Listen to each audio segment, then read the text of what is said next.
ओम श्री केशवाय नमः। नारायणाय नमः। माधवाय नमः। आज फिर से विष्णु पुराण में दूसरा अध्याय पढ़ेंगे, जिसमें 24 तत्वों के विचार के साथ जगत की उत्पत्ति क्रम का वर्णन और भगवान विष्णु की महिमा बताई जा रही है। श्री पराशर ऋषि उवाच। अविकाराय शुद्धाय नित्याय परमात्मने सदैक रूप रूपाय विष्णवे सर्वजिष्णवे नमो हिरण्यगर्भाय हरिये शंकराय च वासुदेवाय ताराय सर्गस्थित्यंतकारिणे। जो ब्रह्मा विष्णु और शंकर रूप से जगत की उत्पत्ति स्थिति और संहार के कारण है तथा अपने भक्तों को संसार सागर से तारने वाले हैं, उन विकार रहित शुद्ध अविनाशी परमात्मा सर्वदा एक रस सर्व विजयी भगवान वासुदेव विष्णु को नमस्कार है। एकानेक स्वरूपाय स्थूल सूक्ष्मात्मने नमः अव्यक्त व्यक्त रूपाय विष्णवे मुक्ति हेतवे। जो एक होकर भी नाना रूप वाले हैं, एकानेक स्वरूपाय, स्थूल सूक्ष्ममय है, स्थूल सूक्ष्मात्मने नमः। अव्यक्त एवं व्यक्त रूप है, कारण तथा कार्य रूप है, तथा अपने अनन्य भक्तों को मुक्ति के कारण है, उनको मुक्ति दिलाते हैं, उन भगवान विष्णु को नमस्कार है।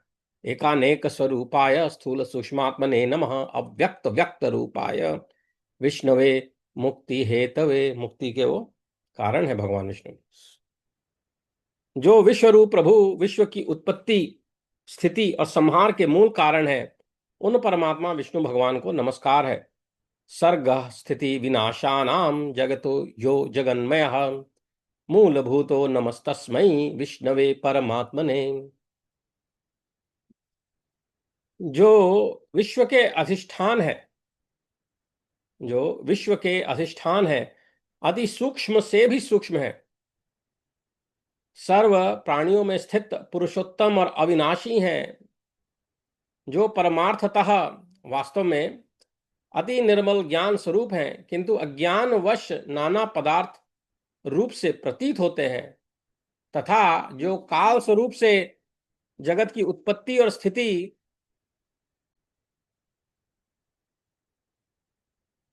जो विश्व के अधिष्ठान है, अति सूक्ष्म से भी सूक्ष्म है, सर्व प्राणियों में स्थित पुरुषोत्तम और अविनाशी हैं, जो परमार्थतः अति निर्मल ज्ञान स्वरूप है, किंतु अज्ञानवश नाना पदार्थ रूप से प्रतीत होते हैं, तथा जो काल स्वरूप से जगत की उत्पत्ति और स्थिति में समर्थ एवं उसका संहार करने वाले हैं, उन जगदीश्वर अजन्मा अक्षय और अव्यय भगवान विष्णु को प्रणाम करके तुम्हें वह सारा प्रसंग क्रमशः सुनाता हूं, जो दक्ष आदि मुनि श्रेष्ठों के पूछने पर पितामह भगवान ब्रह्मा जी ने उनसे कहा था। आधारभूतम विश्वस्याप्यणीयान् समणीयसाम प्रणम्य सर्वभूतस्थमुच्यतम पुरुषोत्तमम ज्ञान स्वरूपमत्यंतम निर्मलम परमार्थतः तमेव वार्थ स्वरूपेण भ्रांति दर्शनतः स्थितम विष्णुम ग्रसिष्णुम विश्वस्य स्थितौ सर्गे तथा प्रभुम प्रणम्य जगतामीशं जगक्षयम अव्ययम् कथयामि यथा पूर्वं दक्षाद्यैर्मुनि सप्तमैः पृष्टः प्रोवाच भगवान् अब्ज योनिः पितामहः। वह प्रसंग दक्ष आदि मुनियों ने नर्मदा तट पर राजा पुरुकुत्स को सुनाया था, तथा जो पुरुकुत्स ने सरस्वती से और सारस्वत ने मुझसे कहा था। तैष चोक्तम पुरुकुत्साय भूभुजे नर्मदा तटे सारस्वताय तेनापि मह्यम सारस्वतेन च। जो पर से भी पर, जो पर से भी पर, प्रकृति से भी पर, परम श्रेष्ठ अंतरात्मा में स्थित परमात्मा रूप वर्ण नाम और विशेषण आदि से रहित है, इसका ना कोई रूप है, ना वर्ण है, ना नाम है, ना विशेषण है, जिसमें जन्म, वृद्धि, परिणाम, क्षय और नाश, इन 6 विकारों का सर्वदा अभाव है। न जन्म लेता है, ना वृद्धि होती है, ना परिणाम है, ना क्षय है, ना नाश है, जिसको सर्वदा केवल है इतना ही कह सकते हैं।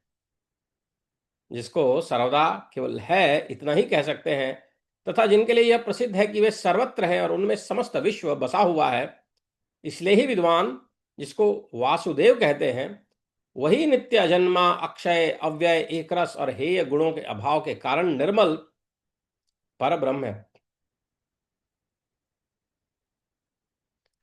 परः पराणाम परमः परमात्म संस्थितः, रूप वर्णादि निर्देश विशेषण विवर्जितः, अपक्षय विनाशाभ्याम परिणामर्धि जन्मभिः वर्जितः शक्यते वक्तुं यः सदास्तीति केवलम्।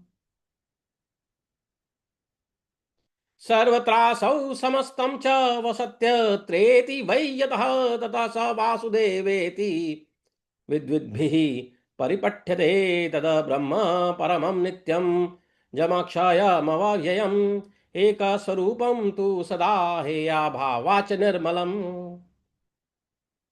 वही इन सब व्यक्त और अव्यक्त जगत के रूप से, कार्य और कारण के रूप से, तथा इसके साक्षी पुरुष और महाकारण काल के रूप से स्थित है।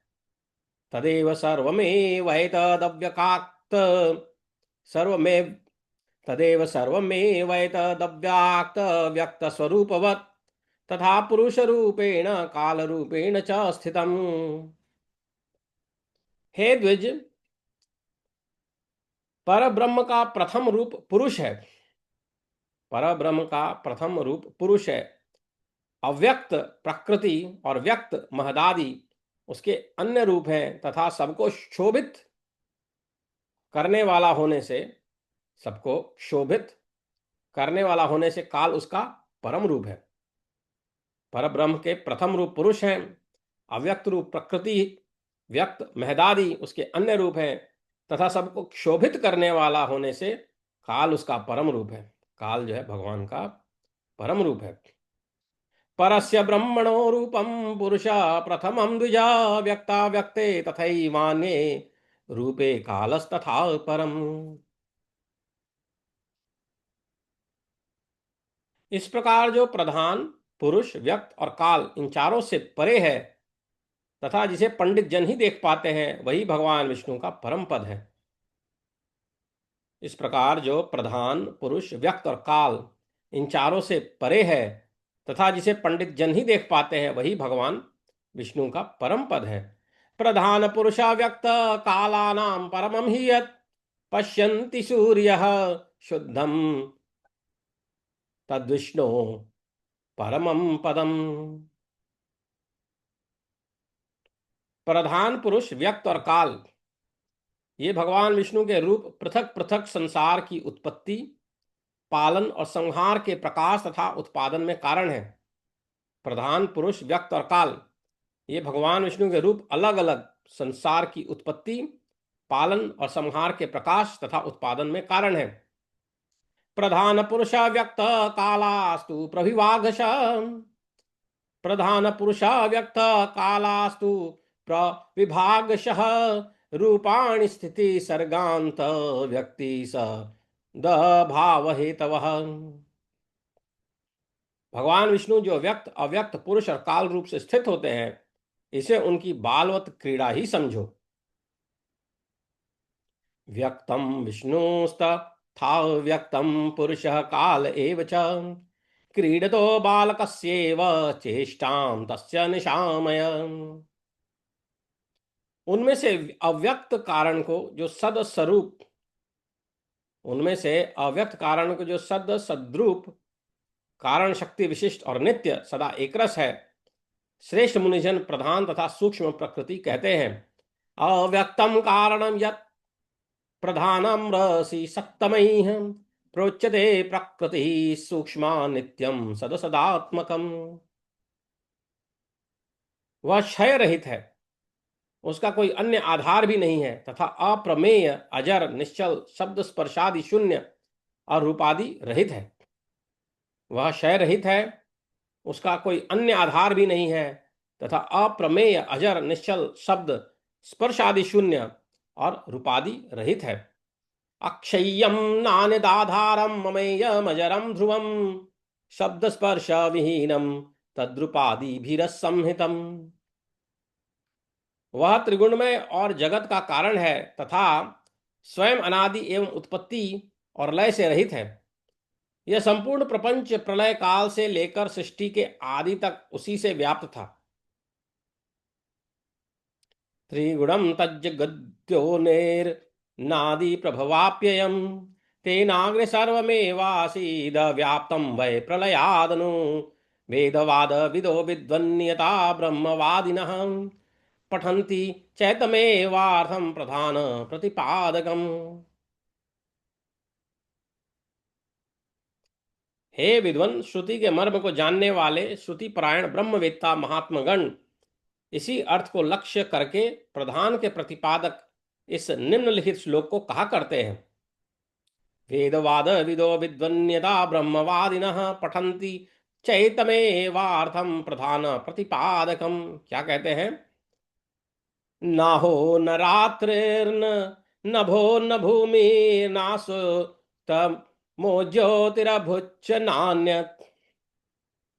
नाहो न रात्रिर्न नभो न भूमिर्नासीक्तमो ज्योतिरभुच्च नान्यत् श्रोत्रादिबुद्ध्यानुपलभ्यमेकम् श्रोत्रादिबुद्ध्यानुपलभ्यमेकम् प्राधानिकं ब्रह्म पुमसांस्तदासीत्। उस समय प्रलय काल में न दिन था न रात्रि थी, न आकाश था न पृथ्वी थी, न अंधकार था न प्रकाश था, और न उनके अतिरिक्त कुछ और ही था। बस श्रोत्रादि इंद्रियां और बुद्धि आदि का अविषय एक प्रधान ब्रह्म और पुरुष ही था।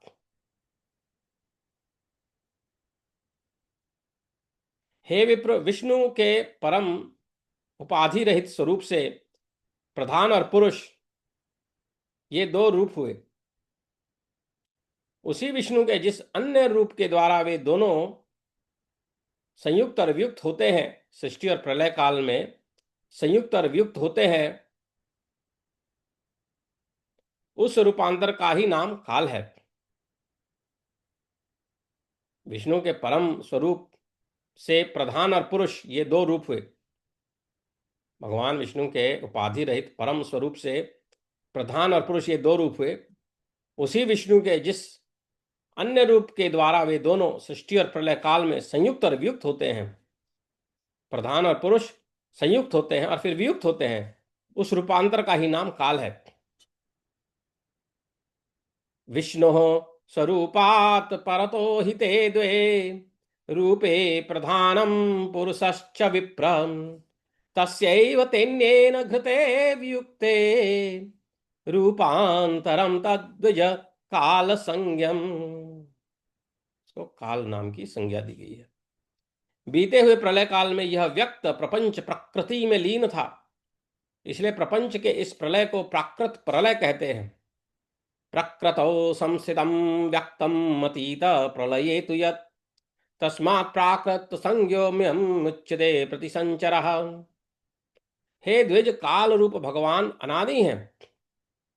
काल रूप भगवान अनादि हैं, इनका अंत नहीं है, इसलिए संसार की उत्पत्ति स्थिति और प्रलय भी कभी नहीं रुकते। वे प्रवाह रूप से निरंतर चलते रहते हैं, होते रहते हैं। अनादि भगवान कालो नान्तोऽस्य द्विज विद्यते अव्युच्छिन्ना सतास्तोयते सर्गस्थित्यंत संयमा। हे मैत्रेय, प्रलय काल में प्रधान प्रकृति के साम्यावस्था में स्थित हो जाने पर, पुरुष के प्रकृति से पृथक स्थित हो जाने पर भगवान विष्णु का काल रूप इन दोनों को धारण करने के लिए प्रवृत्त होता है। तदनंतर सर्ग काल उपस्थित होने पर उन पर ब्रह्मा परमात्मा विश्वरूप सर्वव्यापी सर्वभूतेश्वर सर्मात्मा परमेश्वर ने अपनी इच्छा से विकारी प्रधान और अविकारी पुरुष में प्रविष्ट होकर उनको क्षोभित किया। ततस्तु तत्परम ब्रह्म परमात्मा जगन्मयः सर्वगा सर्वभूतेशः सर्वात्मा परमेश्वरः प्रधान पुरुषो चापि प्रविश्यात्मेक्षया हरिः शोभयामास संप्राप्ते सर्ग काले व्ययाव्ययौ। जिस प्रकार क्रियाशील न होने पर भी गंध अपनी सन्निधि मात्र से ही मन को शुभित कर देता है, उसी प्रकार परमेश्वर अपनी सन्निधि मात्र से ही प्रधान और पुरुष को प्रेरित करते हैं। यथा सन्निधि मात्रेण गंध क्षोभाय जायते मनसो नोपकृतत्वात् तथासौ परमेश्वरः। हे ब्रह्मन, वह पुरुषोत्तम ही इनको शोभित करने वाले हैं और वे ही शुद्ध होते हैं तथा संकोच और विकास साम्य और शोभ युक्त प्रधान रूप से ही वे स्थित हैं। स एव शोभको ब्रह्मन् शोभ्यश्च पुरुषोत्तमः स संकोच विकासाभ्याम प्रधानत्वेपि च स्थितः। ब्रह्मादि समस्त ईश्वरों के ईश्वर वे विष्णु ही समिष्ट विशिष्ट रूप ब्रह्मादि जीव रूप तथा महत्व रूप से स्थित हैं। विकासाणु स्वरूपेश ब्रह्म रूपादिभिस्तथा व्यक्त स्वरूपश्च तथा विष्णु सर्वेश्वरस्वरः। हे द्विजश्रेष्ठ, सर्ग काल के प्राप्त होने पर गुणों की सामान्य अवस्था रूप प्रधान सर्ग काल के प्राप्त होने पर गुणों की सामान्य अवस्था रूप प्रधान जब विष्णु के क्षेत्रज्ञ रूप से अधिष्ठित हुआ तो उससे महत्त्व की उत्पत्ति हुई।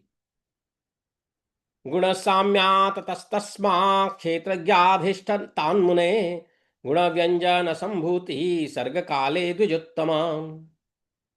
उत्पन्न हुए महान को प्रधान तत्व ने आवृत किया। महतत्व सात्विक राजस और तामस भेद से 3 प्रकार का है, किंतु जिस प्रकार बीज छिलके के संभाव से ढका रहता है वैसे ही यह त्रिविध महतत्व प्रधान तत्व से सब ओर व्याप्त है।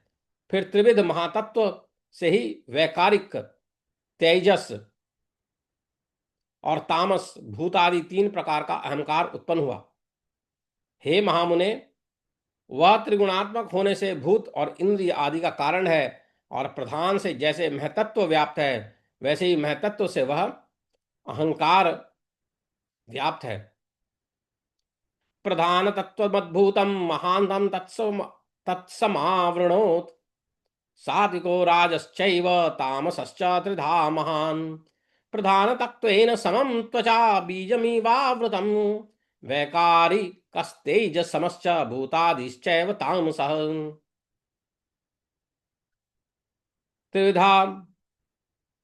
त्रिविधोऽयमहङ्कारो महत्तत्वाद् जायता भूतेन्द्रियाणां हेतुस्स त्रिगुणत्वान् महामुने यथा प्रधानेन महान् महता स तथा वृतः।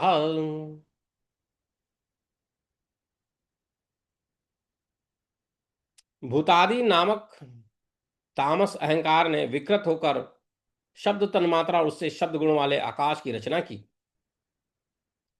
भूतादिस्तु विकुर्वाणः शब्द तन्मात्रकं ततः ससर्ज शब्द तन्मात्रादाकाशम शब्द लक्षणम। उसी भूतादि तामस अहंकार ने शब्द तन्मात्रा रूप आकाश को व्याप्त किया। फिर शब्द तन्मात्रा रूप आकाश ने विकृत होकर स्पर्श तन्मात्रा को रचा। शब्द मात्रम तथा आकाशम भूतादि स समावृणोत् आकाशस्तु विकुर्वाण स्पर्श मात्रम ससर्ज।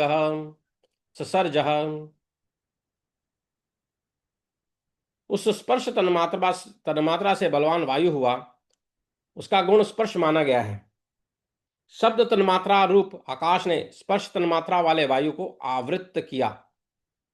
बलवान भवद्वायुस्तस्य स्पर्शो गुणो मतः आकाशम शब्द मात्रम तु स्पर्श मात्रम समावृणोत्। फिर स्पर्श तन्मात्र रूप वायु ने विकृत होकर विकृत हो रूप तन्मात्रा की सृष्टि की। रूप तन्मात्रा युक्त वायु से तेज उत्पन्न हुआ और उसका गुण रूप कहा जाता है। स्पर्श तन्मात्रा रूप वायु ने रूप तन्मात्रा वाले तेज को आवृत किया। फिर रूप तन्मात्रा मय तेज ने भी विकृत होकर रस तन्मात्रा की रचना की। स्पर्श मात्रम तु वै वायु रूप मात्रम समावृणो ज्योतिषापि विकुर्वाणम रस मात्रम ससर्ज। उस रस तन्मात्रा रूप से रस गुण वाला जल हुआ। रस तन्मात्रा वाले जल को रूप तन्मात्रा मय तेज ने आवृत किया। संभवन्ति ततो भासी रसाधाराणि तानि च रसमात्राणि चाम्भांसि रूपमात्रं समावृणोत् आवृत किया। रस तन्मात्रा रूप से जल ने विकार को प्राप्त होकर गंध तन्मात्रा की सृष्टि की। उससे पृथ्वी उत्पन्न हुई है, जिसका गुण गंध माना जाता है। विकुर्वाणानि चाम्भांसि गंधमात्रं ससर्जिरे संघातो जायते तस्मात् तस्य गंधो गुणो मतः। उन आकाश आदि भूतों में तन्मात्रा है। उन उन आकाश आदि भूतों में तन्मात्रा है, अर्थात केवल उनके गुण शब्दादि हैं, इसलिए वे तन्मात्रा ही कहे गए हैं, गुण रूप कहे गए हैं। तस्मिंस्तु तन्मात्रं तेन तन्मात्रता स्मृता।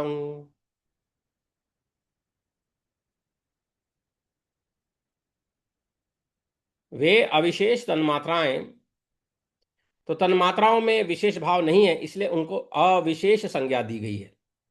ये अविशेष तन्मात्राएं शांत, घोर अथवा मूढ़ नहीं है, अर्थात उनका सुख दुख या मोह रूप से अनुभव नहीं हो सकता।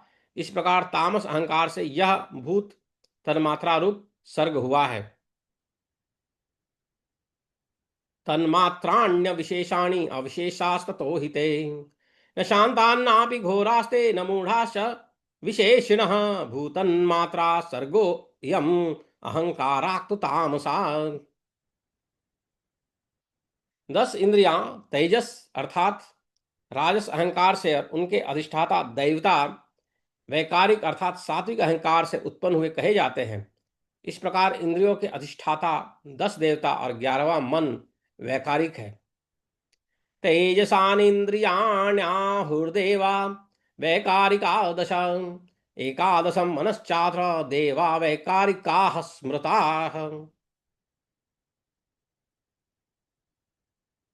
हे द्विज, त्वक चक्षु नासिका जिह्वा और श्रोत्र, ये पांचों बुद्धि की सहायता से शब्दादि विषयों को ग्रहण करने वाली 5 ज्ञानेन्द्रियां हैं। त्वक चक्षु नासिका जिह्वा और श्रोत्र। हे मैत्रेय, पायु गुदा उपस्थ लिंग हस्त पाद और वाक, पायु उपस्थ हस्त पाद और वाक, ये 5 कर्मेंद्रियां हैं।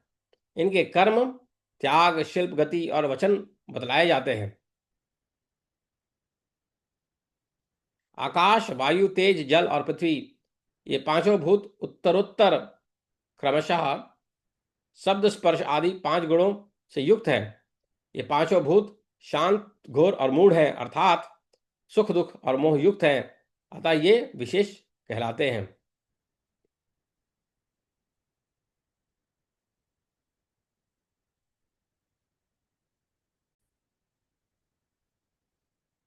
त्वक्चक्षुर्नासिका जिह्वा श्रोत्रमात्र च पंचमं शब्दादीनां वाप्त्यार्थं बुद्धियुक्तानि वै द्विजे। पायुपस्थौ करौ पादौ वाक् च मैत्रेय पंचमी विसर्गशिल्पगत्युक्तिः कर्म चैस्तेषां च कथ्यते। आकाशवायुतेजांसि सलिलं पृथिवी तथा शब्दादिभिर्गुणैर्ब्रह्मन् संयुक्तान्युत्तरोत्तरे। शांता घोराश्च मूढ़ाश्च विषयास्तेन ते स्मृता। इन भूतों में पृथक पृथक नाना शक्तियां हैं, नाना वीर्या पृथक भूता ततस्ते संहतिम बिना, अतः वे परस्पर पूर्णतया मिले बिना संसार की रचना नहीं कर सके। न शक्नुवन् प्रजाः सृष्टुं समागम्य कृतस्नशः। इसलिए एक दूसरे के आश्रय लेने वाले और एक ही संघात की उत्पत्ति के लक्ष्य वाले महतत्व से लेकर विशेष पर्यंत प्रकृति के इन सभी विकारों ने पुरुष से अधिष्ठित होने के कारण परस्पर मिलकर सर्वथा एक होकर प्रधान तत्व के अनुग्रह से अंड की उत्पत्ति की। इसलिए एक दूसरे का आश्रय रहने वाले और एक ही संघात की उत्पत्ति के लक्ष्य वाले महत तत्व से लेकर विशेष पर्यंत प्रकृति के इन सभी विकारों ने पुरुष से अधिष्ठित होने के कारण परस्पर मिलकर सर्वथा एक होकर प्रधान तत्व के अनुग्रह से अंड की उत्पत्ति की। समित्यान्योन्य संयोगम परस्पर समाश्रया एक संघात लक्ष्या एक संघात लक्ष्याश्च संप्राप्यैक्यमशेषतः पुरुषाधिष्ठत्वाच्च प्रधानानुग्रहेण च महदाद्या विशेषान्ता यण्डमुत्पादयन्ति ते। हे महाबुद्धे, जल के बुलबुले के समान क्रमशः भूतों से बढ़ा हुआ वह गोलाकार और जल पर स्थित महान अंड ब्रह्म रूप हिरण्यगर्भ रूप विष्णु का अति उत्तम प्राकृत आधार हुआ। भूतेभ्यो वंडम महाबुद्धे महतद् केशयम् प्राकृतम ब्रह्म रूपस्य विष्णु स्थानमनुत्तमम्। उसमें वे अव्यक्त स्वरूप जगतपति विष्णु व्यक्त हिरण्यगर्भ रूप से स्वयं ही विराजमान हुए। उसमें वे अव्यक्त स्वरूप जगतपति विष्णु व्यक्त हिरण्यगर्भ रूप से स्वयं ही विराजमान हुए। तत्राव्यक्त स्वरूपोऽसौ व्यक्त रूपो जगतपति विष्णु ब्रह्म स्वरूपेण स्वयमेव व्यवस्थितः। उन महात्मा हिरण्यगर्भ का सुमेरु उल्ब गर्भ को ढकने वाली झिल्ली, अन्य पर्वत जरायु गर्भाशय तथा समुद्र गर्भाशयस्थ रस्था मेरुरुल्बमभुक्तस्य जरायुश्च महीधराः गर्भोदकं समुद्राश तस्यासन् सुमहात्मनः। हे विप्र, उस अंड में ही पर्वत और द्वीप आदि के सहित समुद्र ग्रह गण के सहित संपूर्ण लोक तथा देव असुर और मनुष्य आदि विविध प्राणी वर्ग प्रकट हुए। साद्रिद्वीप समुद्राश सज्जलोक सज्जोतिर्लोक संग्रह तस्मिन्नंडे भवद्वीप सदेवासुर मानुषः।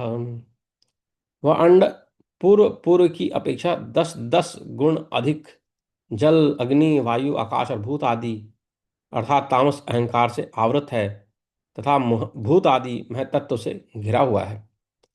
वारी वह्न्यनिलाकाशैस्ततो भूतादिना बहिः वृतं दश गुणैरण्डं भूतादिर्महता तथा। और इन सबके सहित वह महतत्व भी और इन सबके सहित वह महत्व तत्व भी अव्यक्त प्रधान से आवृत है। इस प्रकार जैसे नारियल के फल का भीतरी बीज बाहर से कितने ही छिलकों से ढका रहता है, वैसे ही यह अंड इन 7 प्राकृत आवरणों से घिरा हुआ है। अव्यक्तेनावृतो ब्रह्मन्स्तेह सर्वैः सहितो महान् एभिरावरणैरण्यं सप्तभिः प्राकृतैर्वृतं नारिकेलफलस्यान्तर्बीजं बाह्यदलैरिव। उसमें स्थित हुए स्वयं पर विश्वेश्वर भगवान विष्णु ब्रह्मा होकर रजोगुण का आश्रय लेकर इस संसार की रचना में प्रवृत्त होते हैं। जुषन् रजोगुणं तत्र स्वयं विश्वहरो हरिः ब्रह्मा भूतात्वस्य जगतो विसृष्टो संप्रवर्तते। तथा रचना हो जाने पर सत्वगुण विशिष्ट अतुल पराक्रमी भगवान विष्णु उसका कल्पांत पर्यंत युग युग में पालन करते हैं। सृष्टं च पातिनियुगं यावत् कल्प विकल्पना सक्तभृद् भवान् विष्णुर्प्रमेय पराक्रमः। हे मैत्रेय, फिर कल्प का अंत हो जाने पर अति दारुण तमह प्रधान रुद्र रूप धारण कर वे जनार्दन विष्णु ही समस्त भूतों का भक्षण कर लेते हैं। भगवान विष्णु ही जो है वह कल्प का अंत होने पर अति दारुण तमह प्रधान रुद्र रूप धारण कर वे जनार्दन विष्णु ही समस्त भूतों का भक्षण कर लेते हैं। तमोद्रेकी च कल्पान्ते रुद्र रूपी जनार्दन मैत्रेया किल भूतानि भक्षयात्यति दारुणः। इस प्रकार समस्त भूतों का भक्षण और संसार को जलमय करके वे परमेश्वर शेषशय्या पर शरण करते हैं। भक्षयित्वा च भूतानि जगत्ये कारणविकृते नागपर्यकशयन्ने नागपर्यंकशयने शेते च परमेश्वरः। वह एक ही भगवान जनार्दन जगत की सृष्टि स्थिति और संहार के लिए ब्रह्मा विष्णु और शिव इन तीनों संज्ञाओं को धारण करते हैं। सृष्टि स्थित्यंतकर्णिम ब्रह्म विष्णु शिवात्मिकां ससंज्ञां याति भाग भगवान एक एव जनार्दन। सृष्टि स्थित्यंतकर्णिम ब्रह्म विष्णु शिवात्मिकां ससंज्ञां यति भगवान एक एव जनार्दन। वे विष्णु वे प्रभु विष्णु सृष्टा ब्रह्मा होकर अपनी ही स्तुति अपनी ही सृष्टि करते हैं। पालक विष्णु होकर पाले रूप अपना ही पालन करते हैं और अंत में स्वयं ही संहारक शिव तथा स्वयं ही उपसंहृत लीन होते हैं। सृष्टा सृजाति चात्मानं विष्णु पाल्यं च पाति च तव संह्रियते चांदे संहर्ता च स्वयं प्रभु। पृथ्वी जल तेज वायु और आकाश तथा समस्त इंद्रियां और अंतःकरण आदि जितना जगत है वह सब पुरुष रूप है, क्योंकि वह अव्यय विष्णु ही विश्व रूप और सब भूतों के अंतरात्मा है। इसलिए ब्रह्मादि प्राणियों में स्थित सर्गादिक भी उन्हीं के उपकारक हैं। अर्थात जिस प्रकार ऋत्विजों द्वारा किया हुआ हवन यजमान का उपकारक होता है, उसी तरह परमात्मा के रचे हुए समस्त प्राणियों द्वारा होने वाली सृष्टि ही भी उनका ही उपकारक है। पृथ्वीया पृथिव्यापस्तथा तेजो वायुराकाश एव च सर्वेन्द्रियान्तःकरणं पुरुषाख्यं हि यज्जगत् स एव सर्वभूतात्मा विश्वरूपो यतो व्ययः सर्गादिकं तस्यैव भूतस्थमुपकारकम्। वे सर्वस्वरूप श्रेष्ठ वरदायक और वरेण्य प्रार्थना के योग्य भगवान विष्णु ही ब्रह्मा आदि अवस्थाओं द्वारा रचने वाले हैं। वही रचे जाते हैं, वही पालते हैं, वही पालित होते हैं और वही संहार करते हैं और स्वयं ही संहृत होते हैं। स एव सृज्य स च सर्ग कर्ता स एव पात्यक्ति च पाल्यते च ब्रह्माद्यवस्थाभिरशेष मूर्तिर्विष्णुर्वरिष्ठो वरदो वरेण्यः।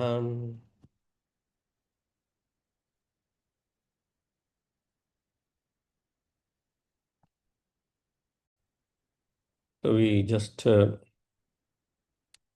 learnt about the creation. We learnt about actually the creation,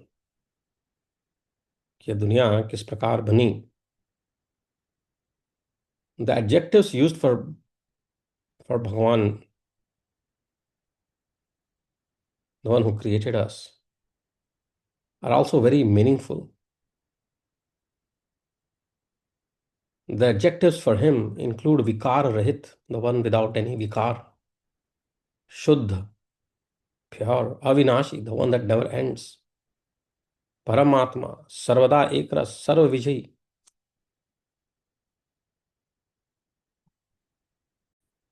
एक होकर भी नाना रूप वाले. He is one, but he takes various forms. Sthula Sukshmamay, very small, smallest of the small. Avyakt, Vyakt, the reason for Mukti. विश्वरूप, विश्व की उत्पत्ति स्थिति और संहार के मूल कारण, the one who is responsible for the creation, maintenance and dissolution of the universe, this creation. विश्व के अधिष्ठान, अति सूक्ष्म से भी सूक्ष्म, सब प्राणियों में स्थित, the one who resides in every body, अविनाशी, indestructible, परमार्थतः अति निर्मल ज्ञान स्वरूप, but appears in different padarth roop because of the agyan, and the one who is kal roop, kal swarup, the time, kal swarup, the one who is time, and the reason of the creation of the universe, maintenance of the universe, and the end of the universe. What changes every day is time. And that's why this whole chakra of creation, maintenance, and end, and it's true for everything in the world, be it human being, be it plants, be it any material. That's the God. That's the God. This is the story of creation. Then it talks about how the world appeared. The universe appeared. उस समय प्रलय काल में न दिन था, न रात्रि थी, न आकाश था, न पृथ्वी थी, न अंधकार था, न प्रकाश था, और इनके अतिरिक्त कुछ और भी था. There was nothing. नाहो न रात्रि नभो न भूमिर नासिक तमोजो त्रिभुच्च नान्यत श्रोत्रादि बुद्ध्यानुपल भ्यमेकम प्रधानिकम ब्रह्म पुमांस तदासीत.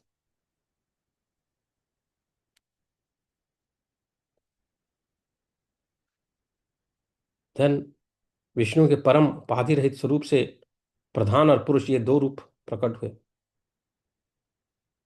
At the time of the creation, there are two rupas. One is Pradhan, other is Purush. उसी विष्णु के जिस अन्य रूप के द्वारा वे दोनों सृष्टि और प्रलय काल में संयुक्त और वियुक्त होते हैं, उस रूपांतर का ही नाम काल है. So what separates the Pradhan from Purush, Srishti from प्रलय, is time, the काल. बीते हुए प्रलय काल में यह व्यक्त प्रपंच प्रकृति में लीन था, इसलिए प्रपंच के इस प्रलय को प्राकृत प्रलय कहते हैं. काल रूप भगवान अनादि है, इनका कोई अंत नहीं है, इससे संसार की उत्पत्ति, स्थिति और प्रलय भी कभी नहीं रुकते. Just keeps going. As is the weather. Every year we have new plants, old ones die, and then new ones come. Human beings, we all eat the same stuff, right? We eat, we're born, we eat, spend our life, and then we die, and we give birth to new human forms. It's a cycle that perpetuates. Animals, same. Not only that, mountains and rivers and all, they also dry out and new rivers come in, and there's a constant change. And what explains the change is the time. उसके बाद में बताते हैं तन्मात्राओं के बारे में. तन्मात्राओं से किस प्रकार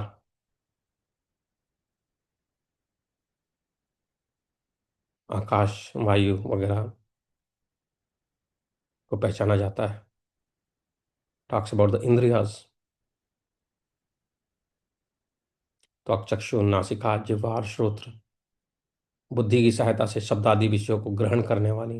इन order to understand the language, there are 5 ज्ञानेन्द्रियस: त्वक, चक्षु, नासिका, जिह्वा और श्रोत्र.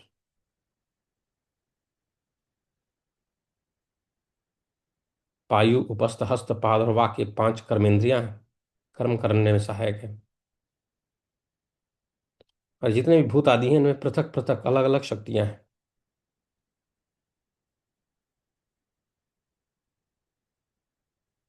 Then it talks about the हिरण्यगर्भ स्वरूप.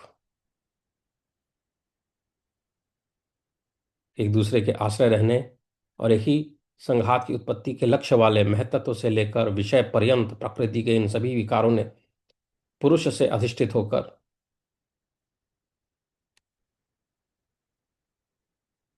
पुरुष से अधिष्ठित होने के कारण परस्पर मिलकर सर्वथा एक होकर प्रधान तत्व के अनुग्रह से अंड की उत्पत्ति की, जिसे हिरण्यगर्भ कहते हैं। उस महात्मा हिरण्यगर्भ का सुमेरु उल्ब, अन्य पर्वत जरायु तथा समुद्र गर्भाशय यस्थ रस्था, उसमें भगवान विष्णु जाके बस जाते हैं और वही ब्रह्मा आदि रूप धारण कर पृथ्वी को, अपनी विश्व को, अपने संसार को चलाते हैं। और जब समय आता है तो वही संहारक शिव रूप ग्रहण करके, शिव रूप प्राप्त करके, शिव रूप लेके उसी को नष्ट कर देते हैं, संहार कर देते हैं, और फिर नई सृष्टि का निर्माण शुरू करते हैं। This is all about creation. This is about creation. भगवान विष्णु किस प्रकार क्रिएशन, सृष्टि के निर्माण में कार्य करते हैं, उस विषय में हमने जाना। आगे हम फिर अन्य अध्याय पढ़ेंगे। हरि ओम। ओम नमः शिवाय।